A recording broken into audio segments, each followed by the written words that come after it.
अभी थोड़ा आ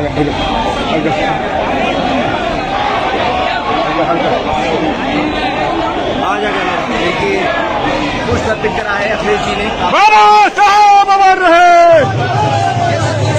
हम सब लोगों को मिलकर के उन्हें हराना भी है और हटाना भी है।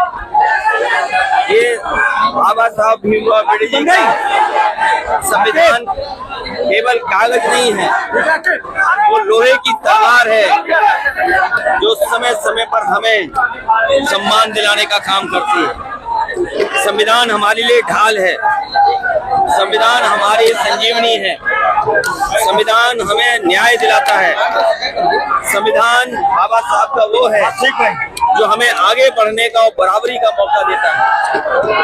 संविधान हमारा रक्षक है और संविधान के लिए हम लोग लगातार बचाने के लिए बाबा साहब भीमराव अम्बेडकर जी के सिद्धांतों को आगे बढ़ाने का काम करेंगे।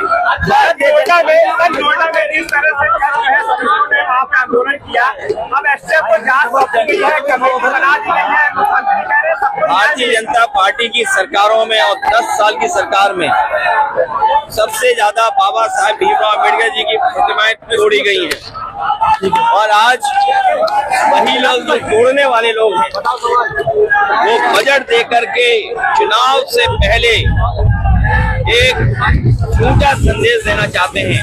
लेकिन उत्तर प्रदेश की जनता समझदार है, सावधान भी है इनके साजिश और षड्यंत्रों से। केरला में दलित युवक के साथ प्रताड़ना, उसके बाद उसने आत्महत्या कर लिया। अभी भी दलितों के खिलाफ और पिछड़ों के खिलाफ और खासकर पीडीए वर्ग के खिलाफ लगातार भेदभाव हो रहा है, लगातार अन्याय होता है और उसका परिणाम इतना होता है कि इतना शोषण होता है कि मान सम्मान के लिए कभी कभी लोग आत्महत्या भी कर लेते हैं। पश्चिम बंगाल में मुख्यमंत्री कहते हैं कि अब उत्तर प्रदेश में दंगा नहीं होता, नमाजें अदा नहीं की जाती, दबाव नहीं होता, सरकार बदलेगी वहाँ पे। बाबा साहब भीमराव अम्बेडकर जी की जयंती पर हम लोग याद कर रहे हैं उन्हें। मुख्यमंत्री जी से बड़ा झूठ बोलने वाला कोई संत नहीं हुआ अभी तक।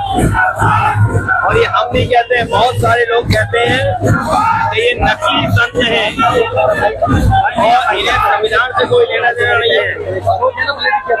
संविधान से चलने वाले लोग कभी किसी के साथ अन्याय नहीं कर सकते हैं। और जो नोएडा में हुआ है, इसी सरकार की नाकामी की वजह से नोएडा हुआ है।